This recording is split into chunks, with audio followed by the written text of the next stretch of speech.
cái này mà có cái kim khâu bấm. Sao đứng cái thế nó khó vậy sao? Rồi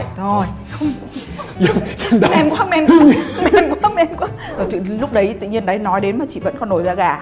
Khi mà những cái diễn viên mà có một cái lòng tự trọng á, càng áp lực họ là càng chơi tới.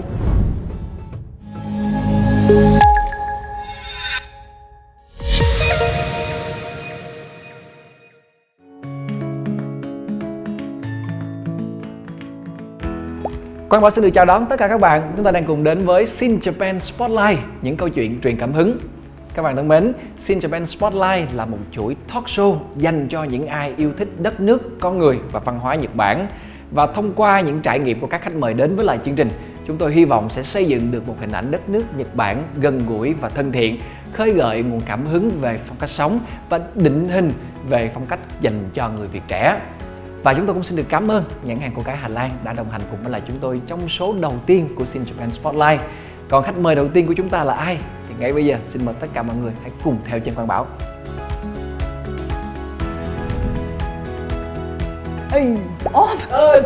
Xin chào Quang Bảo, khỏe không? Dạ em khỏe. Chắc là quý vị cũng nhận ra đây là ai rồi đúng không mà? Một gương mặt rất quen thuộc mà rất nhiều người trong chúng ta đều yêu mến chị. Thật sự nhé, bây giờ nếu mà giới thiệu chị thì Bảo không biết phải giới thiệu như thế nào. Nếu mà lên Google mà tra wiki thì có thể nói rằng là bây giờ là giới thiệu như thế nào ta? Người mẫu nè, diễn viên nè, nhà sản xuất phim nè, rồi doanh nhân nữa. Thôi thì bây giờ đã đến với lại Shin Japan Spotlight thì nó phải lạ hơn. Vậy thì có cái điều gì mà khán giả chưa bao giờ biết về chị Trương Ngọc Ánh thì có thể chia sẻ với tất cả quý vị được không? Thì đó cũng là cái lý do mà Ngọc Ánh sẽ có mặt ở trong chương trình Shin Japan Spotlight ngày hôm nay để chia sẻ tất cả những cái gì tất tần tật về Trương Ngọc Ánh và những cái điều thú vị, những cái điều mà quý vị khán giả chưa biết hoặc là đã lâu rồi chưa được nghe về Trương Ngọc Ánh. Nhưng mà những cái điều này nó sẽ đều có một cái điểm chung, đó chính là liên quan tới đất nước mặt trời mọc Nhật Bản đúng không ạ? Trên đây quý vị có thể nhìn kỹ trên đây ạ. Đây là hai bức hình mà có thể nói là ekip đã phải cố gắng tìm kiếm rất là lâu để mà có thể đem lên đây để mà cho chị Ánh có thể chiêm ngưỡng lại. Không biết là khi mà nhìn những bức hình này thì chị có nhớ là mình đã... Đây là lý do tại sao mà nãy Quang Bảo thấy là Ngọc Ánh đang đứng và đang trở về với hoài niệm, trở về với những kỷ niệm của mình với hai cái bức hình này. Và cái bức hình đầu tiên đó là một cái show diễn thời trang năm 1995 của nhà thiết kế nổi tiếng Nhật Bản tên là Kansai Yamamoto. Nó có một cái điều đặc biệt là cái show diễn nó quá lớn, đưa khán giả từ bất ngờ này đến bất ngờ khác. Và cái chương trình này nó có một cái rất là đặc biệt là như này. Nhà thiết kế Kansai á, thì tức là sáng tạo ra một cái cách làm tuyết rơi mà làm bằng bánh tráng. Nhưng mà khi mà tuyết nó rơi xuống, bánh tráng rơi xuống hồ thì cho cá nó ăn luôn. Vậy là một cái điều mà phải nói là rất là tuyệt vời.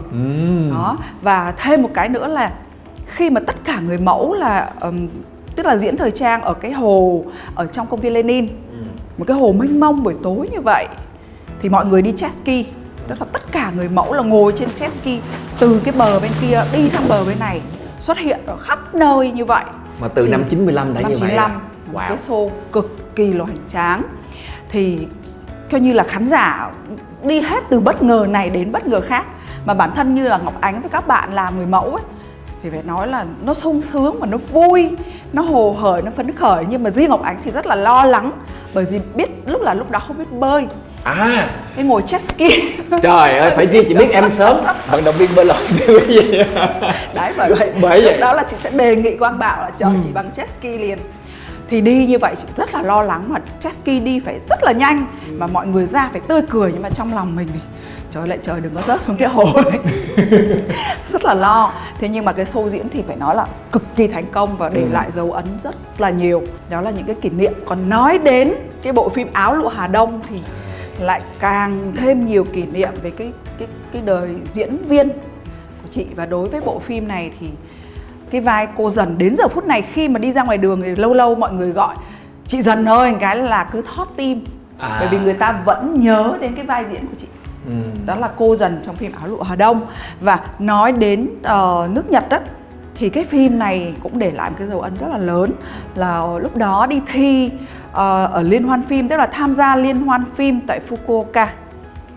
Thì nó có hai bất ngờ. Bất ngờ đầu tiên là buổi tối khi mà chiếu cái bộ phim này xong thì ông thị trưởng mời đoàn phim đi ăn tối, mời riêng. Sushi. Đấy, đến một cái nhà hàng sushi và ở trong đó không có một ai cả. Và chắc là lóc hết cái nhà hàng đấy để đãi cái phim này. Và lúc đó thì ông mới có nói là phim này là phim duy nhất ông mới vào coi từ đầu đến cuối. Và ông được cái phiếu vote đầu tiên cho phim này. Thì cảm thấy là rất là hãnh diện.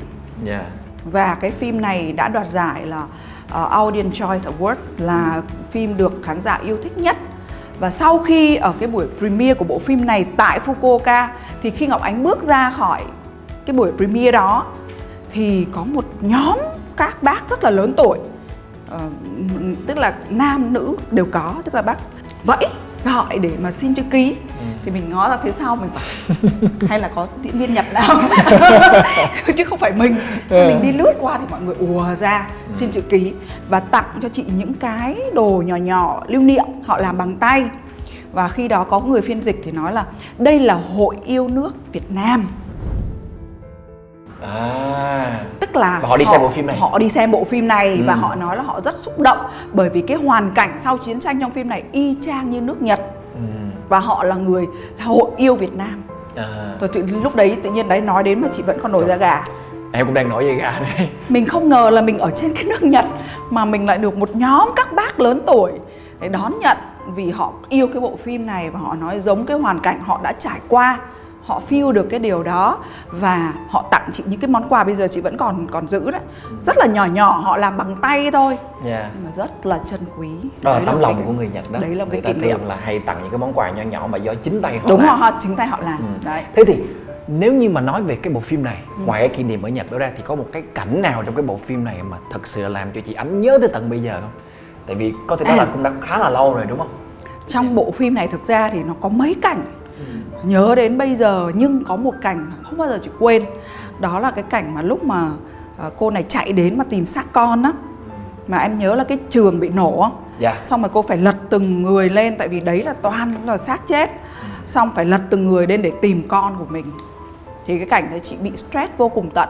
Tức là trước cái cảnh đó thì đạo diễn Lưu Huỳnh nói là em nhắm em có đóng được cái cảnh này một shot ăn ngay. Mà cảnh này phải là cảnh lấy tất cả nước mắt của khán giả, không làm được take thứ hai bởi vì cái trường đã nổ rồi. Thì bây giờ nếu mà em làm lại thì không thể nào xây lại, không làm nổ lại là tốn tiền, có làm được không? Thì em nghĩ đi, cảnh khó nhất phải lấy nước mắt, mà một cái cảnh mà lật xác con như vậy xong rồi phải gào thét trong đau khổ mà gào không ra tiếng. Cái không ra tiếng là do chị muốn làm như vậy. Chị mất ngủ 3 ngày và chị bảo ok làm được. Chào anh Lưu Huỳnh nói có làm được hay không? Không làm được, ngày hôm sau lấy xe đò đi về Sài Gòn. Tức là anh ấy cố tạo cái áp lực của mình. Và khi mà những cái diễn viên mà có một cái lòng tự trọng càng áp lực họ lại càng chơi tới. Thì mình nghĩ là một là mình đóng vai này cho tới, một take ăn ngay, hai là bỏ nghiệp diễn. Thì lúc đó chị bảo ok. Thì sau đó là cảm xúc nó đến. Chị chạy từ cái ngoài cái đường như vậy mà chạy chân đất nóng như thế, chạy đến nhìn để lật xác con. Và lúc đó mình tìm thấy xác con mình thật rồi thì nó không còn cái gì đau đớn hơn, nó tột cùng của sự đau đớn. Thì lúc mà chị gào lên thì lúc đầu tiên thì gào thét, nhưng mà lúc ngửa mặt lên trời khóc thì chị không cho tiếng nó ra nữa. Tức là không còn ra được tiếng nữa vì sự tột cùng của đau khổ. Thì cái cảnh đấy là cảnh ăn tiền. Cá nhân Quang Bảo đã xem bộ phim này rồi, mà đúng là cái cảnh đó là Bảo chịu không được. Mà nói thật sự là lúc đó là vẫn nổi da gà. Nhắc lại thưa quý vị, vẫn nổi da gà. Thôi không nói, nếu như quý vị chưa xem phim này hãy xem Áo Lụa Hà Đông quý vị nha. Và có thể nói rằng là từ nãy tới giờ quý vị thấy không, khi mà đến với chương trình Shin Japan Spotlight, chị Ánh khi mà nhắc về nước Nhật rất nhiều những cái cảm xúc đã được chị chia sẻ, thậm chí như là Quang Bảo chả cần hỏi gì cả. Và đấy là lý do em nhìn thấy không, người chị nó nổi mẩn lên. Vì khi chị nói cái gì nó quá cảm xúc và nó quá nhiều cái kỷ niệm, những cảm xúc nó đọng lại trong mình á, thì sẽ bị đỏ như vậy này. Và đây tất cả những này là cảm xúc thật đó. Và nó hiện về. Và tất cả những cái gì nó thật nhất, cái cảm xúc nó thật nhất. Nãy giờ kể lại cái bộ phim này quá tuyệt vời đúng không quý vị? Đó, những cảm xúc chỉ có tại Shin Japan Spotlight mà thôi.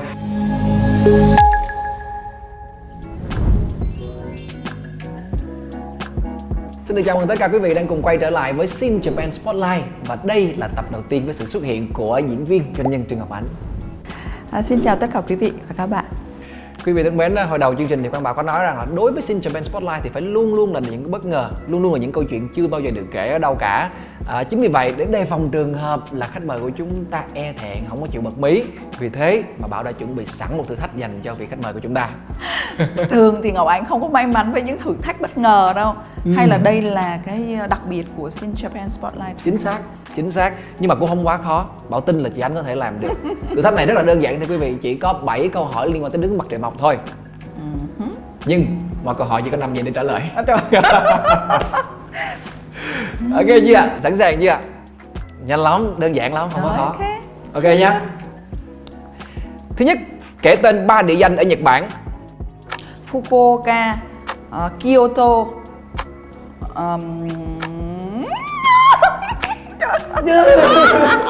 Tokyo. Đấy, ra thì nói cái từ Tokyo mà nó không có ra. Nó thấy rồi, biết là thủ đô rồi mà nói không ra. Trời ơi, câu này tưởng dễ nhưng mà tính ra là áp lực thời gian đúng không? Cực luôn. Cái nhìn nhau cả hết 2 giây rồi. Nhưng mà phải bị phạt cái nha. Có phạt nữa hả? Có phạt chứ. Thế làm lại. Không nói trước. Không nói trước. Vậy mới là bất ngờ. Thật coi như là xé nháp. Nháp. Còn 6 câu. Mà đừng hỏi địa danh nữa nha. Rồi câu này dễ hơn. Rồi sẵn sàng nha. Câu số 2. Arigato có nghĩa là gì? Cảm ơn. Quá đơn giản. 1 điểm. Câu số 3. Kể tên 3 nhân vật hoạt hình Nhật Bản. Tôi chết rồi. Cái gì nhỉ? Đầu tròn. Doraemon. Tiếp. Lupita. Nobita. Tiếp luôn. Nobita. Thứ 3 là... Ôi, thằng bay nhở. Cái gì bay? Tiếp nè. Trời ơi, nghĩ ra nó mà không nói được. Miêu tả cũng được. Miêu tả thử đi. Tôi chịu thua đi. Okay. Trời ơi, khó. Trời ơi, Doraemon, Nobita, Giant, Suga, Seiko là một chuỗi ở trong một bộ phim luôn đúng không? Nó có Conan, nó có rất nhiều. Conan. Đó, chị đang định nói Conan. Conan là máy bay. Bay nhở. Vì thằng cháu chị đó thích Conan mà tự nhiên không nhớ ra. Ok. Không sao. Mới có 2 câu không trả lời được thôi mà. Nghe này chắc mình thua luôn. Mình phải trả lời được 4 câu nha chị, 4 trên 7 câu nha.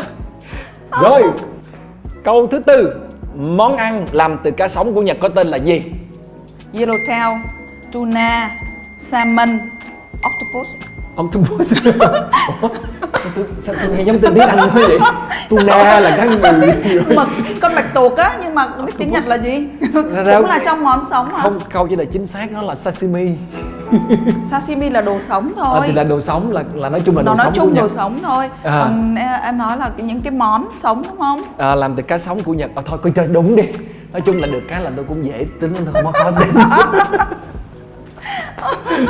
Sân si quá. Rồi, nói chung là được 2 điểm rồi đó. Bây giờ nè, bây giờ là cái câu này liên quan tới Doraemon. Câu này Bảo tin là các bạn nhỏ cũng trả lời được. Đây, món bánh yêu thích của chú mèo máy Doraemon là gì? Bánh tráng. Chính xác. May quá, tôi có tưởng là không đúng. Rồi, đúng 3 câu rồi. Bây giờ chỉ cần đúng 1 câu nữa. 1 câu nữa là giành chiến thắng. Cố lên. Thế vận hội Olympic vừa được tổ chức tại Nhật Bản, đúng hay sai? Đúng. Chị có tự tin không? Dễ quá, tôi giận biên tập của tôi quá. Sao những câu hỏi nó dễ như thế này ai cũng trả lời được như thế này? Đâu có đâu, nhiều khi vào cuộc thi á là những cái gì dễ nhất mình nghĩ không ra đâu. Đúng rồi, nãy tưởng cái câu mà 3 cái địa danh tưởng là dễ đúng không? Nhưng mà thôi không sao. Nói chung là chị Trương Ngọc Ánh cũng đã hoàn thành được 4 câu của chương trình và đã giành được chiến thắng. Xin chúc mừng chị. Mà nói chung thưởng là thưởng gì? Thưởng phải hả? Quên. Có thưởng chứ, là sao mà không thưởng được chị cứ nói thế. Luôn luôn sẽ có bất ngờ. Và đây sẽ là món quà dành cho chị Trương Ngọc Ánh.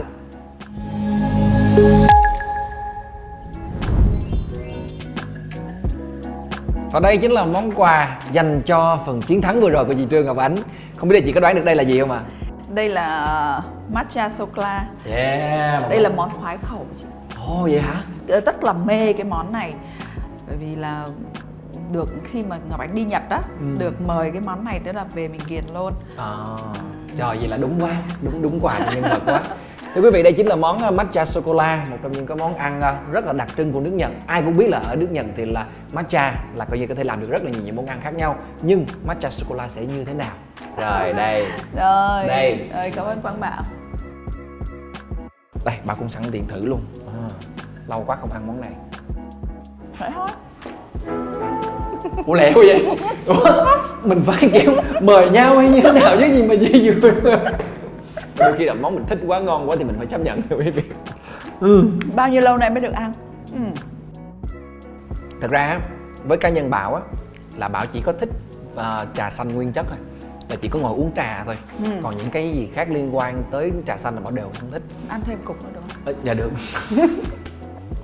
Nhiều khi tôi muốn tâm sự lắm quý vị hiểu không? Tôi muốn tâm sự lắm mà tâm cho tôi tâm sự. Ăn đi, khỏi tâm sự nữa. Khi mà chị Ánh thưởng thức cái món sô cô la trà xanh này á, thì chị Ánh có liên tưởng tới một cái điều gì đó nó gắn liền với đất nước Nhật Bản không? Đối với Ngọc Ánh á, thì khi mà ngồi thưởng thức sô cô la trà xanh hay là trà xanh thì bắt đầu nó ngấm từ từ mà làm cho mình nó tĩnh tâm.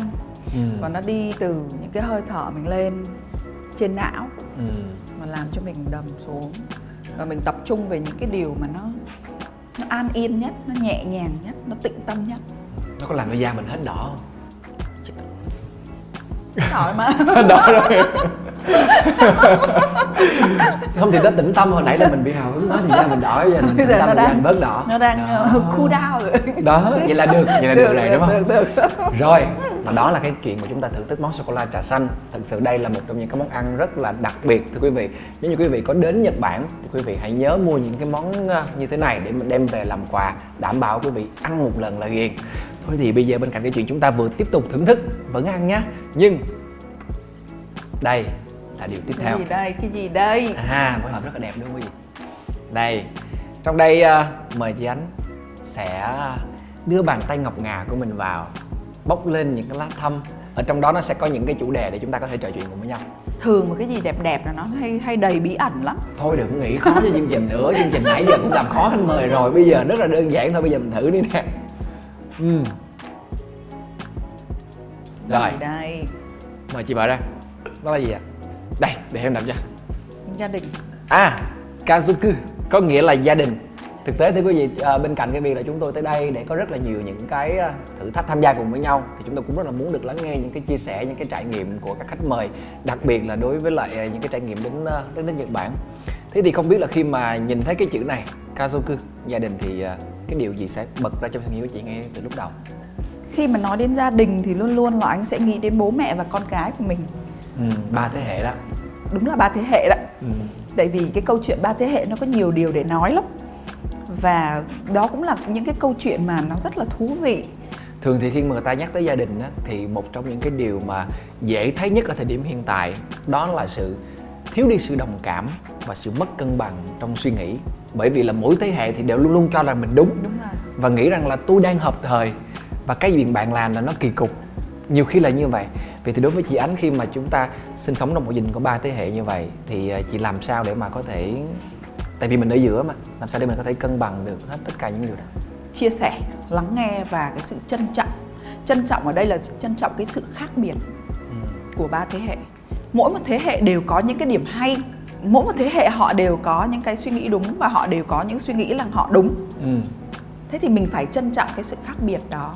Ví dụ như ở nhà của Ngọc Ánh cũng vậy, bố mẹ thì lớn chẳng hạn. Còn con gái Ngọc Ánh thì học trường quốc tế, nên là rất là tôn trọng cái việc privacy. Cái chuyện là nó phải có những cái tự do riêng, tức là những cái riêng tư, hoặc là cái gì đúng là đúng, chứ không phải là người lớn thì nói gì cũng được. Hoặc là người lớn thì nói A mà thành B không được. Coi như là không được áp đặt. Không được áp đặt. Tức là nói đúng, và cái lời hứa vô cùng quan trọng. Tức là đã hứa là phải làm. Hoặc là không làm được phải xin lỗi. Đúng. Rất là rõ ràng. Thì cái đó khi mà Ngọc Ánh ở giữa phải nói là gọi là compromise giữa hai thế hệ. Ví dụ như các bạn đi học trường quốc tế thì cái gì cũng you thôi, you and me. Ông bà cha mẹ gì có bề trên cỡ mấy thì cũng you and me. Nhưng mà về mà ví dụ nói tiếng Anh mà theo kiểu đấy thì ông bà lớn thì đôi khi mà sao nó nói ai nó cũng you với me không vậy? Rốt cuộc là ông bà đang nằm ở vị trí nào? Thì bắt buộc là mình phải ngồi giữa và mình bắt đầu với phân tích, rồi từ từ hiểu ra. Nói chung là như vậy. Đó, thì hoặc là nhiều khi giống như là bình thường ngày xưa là phải là trước khi ra khỏi cửa là phải khoanh tay, đúng rồi phải rồi, thưa. rồi. Còn bây giờ là bye grandpa, bye grandpa. Mà ăn vào bữa ăn là phải mời, nhất là người Bắc. Mời. Thực ra hiện tại rất là nhiều những các bạn trẻ họ đang gặp phải những cái vấn đề liên quan tới gia đình của họ. Họ không biết phải giải tỏa những cái suy nghĩ của mình như thế nào. Thì theo chị Ánh là nếu như là các bạn Gen Z đang xem chương trình này đi, thì bây giờ nếu mà có một cái lời khuyên dành cho các bạn thì chị sẽ khuyên các bạn điều gì để mà có thể là chúng ta giải quyết được những cái mâu thuẫn đó? Thực ra thì đối với các bạn Gen Z bây giờ cũng phải học nhiều về cái truyền thống, những cái nét đẹp của người Việt Nam. Bởi vì bản thân các bạn là dòng máu Việt Nam thì mình vẫn phải có những cái rất là Vietnamese.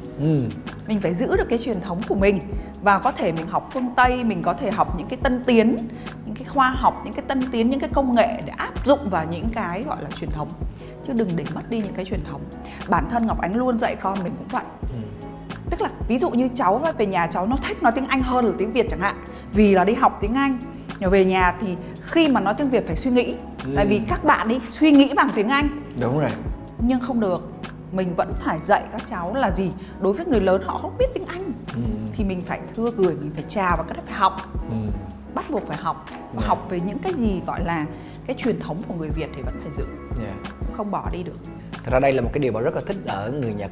Người Nhật là một cái đất nước mà họ luôn luôn quý cái ngôn ngữ của họ. Đôi khi là người nước ngoài nói chuyện tiếng Anh với họ hiểu, nhưng mà họ luôn luôn trả lời lại bằng tiếng Nhật. Và cái tính bản địa của họ rất là cao. Bảo nghĩ rằng là đây là một trong những cái điều mà Bảo rất là thích ở đất nước Nhật Bản. Bởi vì là họ nghĩ rằng là họ là một cái dân tộc, họ có quyền tự hào về văn hóa của họ và họ luôn luôn trân trọng những cái điều đó. Thì Bảo nghĩ rằng là đây là cái điều mà tất cả chúng ta cũng có thể học được từ người Nhật. Đúng không? Và không biết là Bảo đã đi Kyoto chưa? Bảo đi được một lần. Đến đấy mà đi vào trong vào tiệm mì thôi. Mà nói tiếng Anh thì không bán. Là không biết ăn gì. Không biết ăn gì luôn. Thì phải nói tiếng Nhật thì họ mới bán cho ăn. Đúng rồi, cái menu cũng không có tiếng Anh luôn, cho nên là Anh luôn. kiểu gì cũng phải ráng mà học để hết trơn. Thì đó là những cái nét đặc tính của người Nhật mà nó xuất phát từ cái chuyện là họ trân trọng những cái bản sắc văn hóa từ gia đình. Nó sẽ thành hình của cái văn hóa của cái bản sắc dân tộc đó. Vậy rồi, thế thì đó là cái đầu tiên. Còn bây giờ, đây, một lát âm nữa. Đây. Meiso, thiền. Nói đến thiền thì chị Ánh nghĩ đến điều gì? Thiền thì nó có nhiều cái rất là tốt. Thiền để phát triển trí não cũng có. Thiền để mình tĩnh tâm, mình tìm về cái bản ngã của chính mình cũng có. Khi mà những người mà họ bị gọi là stress trong cuộc sống, rồi cuộc sống nó rối bời, rồi tất cả mọi thứ họ không còn biết phải giải quyết làm sao, thì khi họ tìm được thiền và họ thiền được thì họ sẽ tìm được rất là nhiều những cái sáng trong cuộc sống. Thực ra đây là một cái điều mà rất là nhiều người chúng ta đang mong muốn tìm kiếm, đặc biệt là sau một cái giai đoạn vừa qua chúng ta có những cái suy nghĩ chúng ta không biết chia sẻ cùng với ai, đôi khi chúng ta phải quay ngược trở lại vào bên trong. Nói thiền nó chỉ là một cái bộ môn để giúp cho chúng ta có thể làm cho mình trở nên tốt hơn. Thế mình nói về chuyện cân bằng đi. Cân bằng trong cuộc sống thì bình thường là với một người rất là bận rộn của chị Ánh thì chị sẽ làm gì để mà có thể cân bằng được hết những yếu tố liên quan tới công việc nè, rồi gia đình nè, rồi những mối quan hệ khác nữa? Thực ra nó có hai thứ mà Ngọc Ánh trong suốt cái thời gian mà vừa rồi Covid vừa rồi Ánh tìm đến được nhiều, đó là đọc sách và thiền. Thực ra khi mà mình cuốn hút vào những cái cuốn sách á cũng là thiền. Ngày xưa khi Ngọc Ánh thiền là không tập trung được. Ngồi thiền đấy nhưng mà bao nhiêu cái thứ nó cứ lung tung vào trong đầu á. Nó kéo mình. Mình không có thể tách nó ra được. Nên là từ từ cái tập á, tập vào trong từ cái ý chí, từ cái suy nghĩ của mình bỏ dần nó đi. Chỉ cần ít thời gian thôi, 5 phút cũng được. Xong từ từ mình lên 10 phút, lên 15 phút. Cái điều này theo như ban Bảo hiểu á nha, đó chính là cái việc là chúng ta sẽ luôn luôn ý thức từng hành động, từng điều mà chúng ta đang làm, chứ không phải là chúng ta đang làm điều này mà chúng ta cứ nghĩ lan man tới những cái điều khác. Chúng ta không có đặt 100% con người chúng ta vào trong đó, đúng không ạ? Thì đây là một cái điều mà Bảo thấy là người Nhật làm rất tốt. Họ khi mà họ làm việc, đặc biệt khi họ làm việc là họ tập trung toàn bộ năng lượng, sức lực, suy nghĩ của họ. Họ có thể làm việc một cách rất là miệt mài từ sáng cho đến tối. Đó là một trong những cái điều mà nói sao ta, vừa tốt nhưng mà nếu mà làm việc quá thì nó cũng gây ra nhiều cái stress, đúng không chị Ánh? Thế thì có một cái lời khuyên dành cho tất cả mọi người không chị? Thực ra thì Ngọc Ánh đọc nhiều về cái sách thiền mà họ chỉ á, họ nói là đơn giản thôi. Ví dụ bây giờ mình vào mình gấp lại quần áo, mình tập trung vào cái việc đấy cũng là thiền. Và đừng có để tâm mình vào những cái việc khác thì nó đã là thiền, và mình tập từ cái đó. Vậy thì bây giờ quý vị có thể tập ngay lúc này, là quý vị đang xem Sin Japan Spotlight thì hãy tập trung Sin Japan Spotlight thôi, đừng xem gì khác, đừng lướt gì khác, đúng không ạ? Đó là cái điều mà chúng ta tập từng những cái hành động của mình. Hay ví dụ như là bây giờ mình ăn đó, mình ăn chỉ có tập trung vào ăn thôi, mình chỉ tập trung vào ăn thôi, mời chị ăn thêm miếng nữa. Đây, cảm ơn chị Ánh và những cái chia sẻ liên quan tới thiền nè, rồi liên quan tới gia đình nè. Đấy, nãy giờ nói quá trời nói mới thưởng thêm miếng. Đấy, mời thêm một miếng nữa. Rồi, cảm ơn. Dạ. Mời thêm một miếng nữa. Xong. Tại vì sao mời chị Ánh ăn thêm một miếng nữa là bởi vì á, người ta có một cái nghiên cứu rất là thú vị liên quan tới cái việc là những người thích trà xanh. Chị có muốn nghe không? Bị gai. Em kể chuyện thôi mà, em có làm cái gì đâu. Bảo chị kể chuyện thôi. Thôi bây giờ Bảo đọc nha, chị Ánh nghe thử coi là có giống mình hay không nhé. Những người yêu thích hương vị của trà xanh là thích trải nghiệm những điều mới lạ, nhưng không mù quáng chạy theo xu hướng. Đúng không? Đúng, chuẩn. Sao? Có chị thích cái gì mà thích mới lạ cái gì nhưng mà không bao giờ mù quáng chạy theo? Có thể một cái ví dụ nữa cho khán giả được thấy không?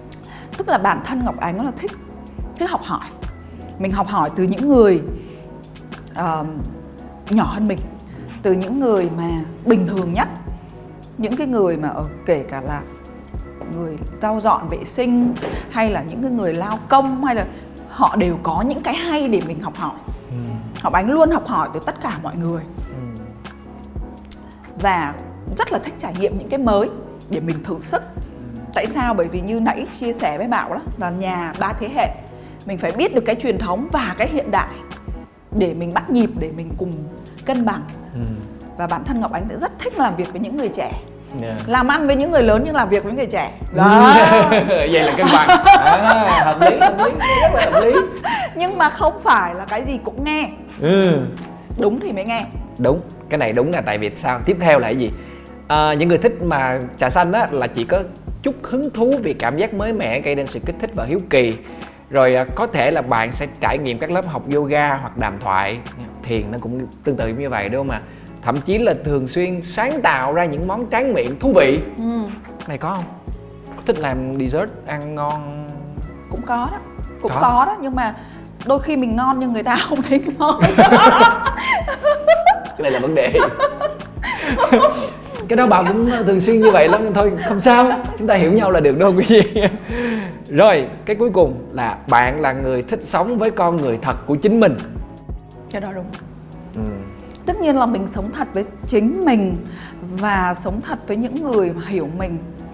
Đôi khi có nhiều người chưa hiểu mình, mà mình thật quá ra thì đôi khi người ta chưa có thể hiểu mình ngay được. Mình cũng phải biết khéo léo, cũng phải tinh tế. Thế nhưng mà sống thật với mình thì nó sẽ làm cho mình thoải mái nhất. Ai cũng muốn được bình an thôi mà. Bản thân chúng ta là nghệ sĩ, chúng ta muốn được làm nghề, xong chúng ta cũng đi về để sống với cuộc sống gia đình, nhiều sức khỏe, nhiều cái an yên nhất. Chứ mình cũng đâu có muốn cái gì mà nó quá kinh khủng đâu. Chính xác ạ. Tôi nghĩ rằng là cái đó là cái điều mà chương trình không chỉ là đem đến những cái trải nghiệm liên quan tới Nhật Bản dành cho tất cả quý vị, thì chúng tôi còn hy vọng rằng thông qua những câu chuyện tới các khách mời thì quý vị cũng sẽ có một cái phần nào đó chúng ta góp nhặt được một tí gì đó để giúp cho cuộc sống của chúng ta tốt hơn, và đó cũng chính là cái điều mà chúng tôi mong muốn đem đến cho tất cả quý vị. Cảm ơn chị Ánh, vừa rồi là cái phần chia sẻ một cái chút trầm lắng, đúng không, mà so với những cái phần ban đầu. Còn bây giờ sẽ là một cái phần khác biệt nữa dành cho chị, nhưng mà tiếp tục là một thử thách nữa. Thử thách là có khó không? Thử thách này không hề khó. Thử thách này nếu mà chị chỉ cần là có một chiếc điện thoại, chị sẽ làm được rất là dễ. Bây giờ chị có thể lấy cái điện thoại của mình ra và có thể là tải cái ứng dụng là eRally Japan, và ở trên đó sẽ có một cái mục, chị vào trong đó chị sẽ biết mình sẽ cần phải làm cái gì.